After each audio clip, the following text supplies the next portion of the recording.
Lepo zdrav vsem skupaj. Na podlagi 109. člena Ustave Republike Slovenije in Poslovnika Državnega zbora smo poslanci Državnega zbora danes pripravili in vložili oziroma jo vlagamo ustavno obtožbo zoper predsednika Republike. V tej ustavni obtožbi predlagamo, da Državni zbor Republike Slovenije ugotovi, da je predsednik Republike s podelitvijo odlikovanja bivšemu šefu tajne politične policije službe državne varnosti oziroma UDBE kršil ustavo ter huje kršil zakon, ter da Državni zbor predlaga ustavnemu sodišču, da predsednika Republike razreši svoje funkcije. 27. novembra lanskega leta je bil ukaz o podelitvi odlikovanja Tomažu Ertlu objavljen v Uradnem listu Republike Slovenije. O tem, kakšno organizacijo je gospod Ertl vodil, obstaja več odločb, mnenj, obrazložitev in stališč najvišjih sodnih organov v Sloveniji. Že leta 2002 je Vrhovno sodišče Republike Slovenije v eni od svojih odločb UDBO razglasilo za kriminalno združbo. Predsednik Republike, dr. Danilo Türk, je s podelitvijo odlikovanja šefu te organizacije oziroma nekdanje tajne politične policije UDBE neposredno kršil ustavno pravico do osebnega dostojanstva vsem žrtvam te represivne institucije, tako živim kot mrtvi.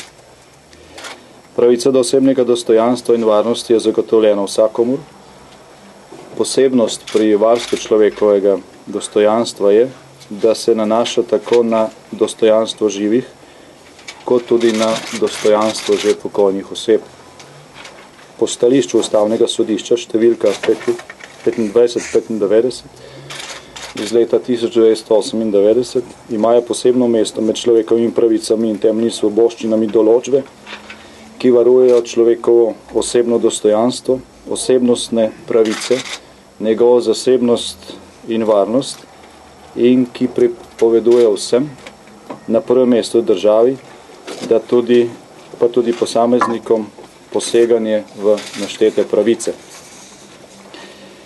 Predsednik Republike dr. Danilo Türk je z visokim državnim odlikovanjem nagradil bivšega šefa tajne politične policije Tomaža Ertla. Gre za osebo, ki je dokazano, prvič, odgovorna za mednarodne teroristične aktivnosti, s katerimi so se ogrožala nedolžna človeška življenja. Drugič, odgovorna za množične kršitve človekovih pravic in temeljnih političnih svoboščin, ki jih posebej varuje drugo poglavje slovenske ustave. Tretjič, ki je odgovorna za veleizdajo, ker pristojnim organom Republike Slovenije ni posredovala informacij o razorožitvi slovenske teritorialne obrambe. Četrtič, odgovorna za uničenje velikega dela slovenske kulturne in nacionalne dediščine v obliki arhivskih zapisov. In petič, odgovorna za ogrožanje procesov demokratizacije in osamosvojitve, saj je odrejala represivne ukrepe zoper njene nosilce ter pozivala predstavnike jugoslovanskih represivnih organov naj ukrepajo za zatrtje porajajočih se demokratičnih procesov. V obrazložitvi in 22 prilogah k ustavni obtožbi je dokazano, da je podelitev odlikovanja Tomažu Ertlu, nekdanjemu vodji tajne politične policije, groba kršitev ustavnega reda in neposredna kršitev večine členov drugega poglavja Ustave Republike Slovenije ter tudi hujša kršitev zakona. Prav tako je očitna politična in materialna škoda zaradi negativne simbolike te podelitve, prav v času, ko je celotna Evropa praznovala 20. obletnico padca Berlinskega zidu in totalitarnih režimov. Nesporna je tudi objektivno vzročna zveza med funkcijo, dejanjem in posledicami, torej škodo, povzročeno doma in v tujini. Prav tako pa je očitna tudi osebna odgovornost. Predsednik republike je naknadno po podelitvi, ko je bil pozvan, naj ponovno premisli o tej svoji odločitvi, še enkrat zagotovil, da je